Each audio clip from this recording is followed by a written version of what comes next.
To avoid Venmo fees, it is essential to understand the different types of fees associated with the service and how to navigate them. Venmo charges fees for instant transfers, credit card transactions, and some business transactions. The first step to avoiding Venmo fees is to use the standard transfer method, which takes 1 to 3 business days to complete.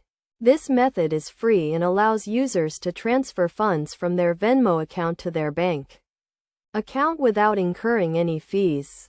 Another way to avoid fees is to use a debit card instead of a credit card for transactions. Venmo does not charge fees for debit card transactions, while credit card transactions incur a fee of 3%. It is also crucial to avoid using Venmo for business transactions, as these incur a fee of 2.9% plus 30 cents per transaction. Instead, consider using a dedicated payment processor for business transactions. To minimize fees, users should also be aware of the Venmo transfer limits. Venmo has weekly transfer limits, and users can verify their identity to increase these limits.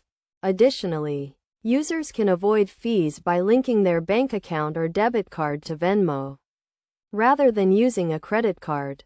This method allows users to transfer funds without incurring any fees. By following these steps, users can avoid Venmo fees and make the most of the service. It is essential to review Venmo's fee structure regularly, as it may change over time. By understanding the different types of fees and taking steps to avoid them, users can use Venmo efficiently and cost-effectively.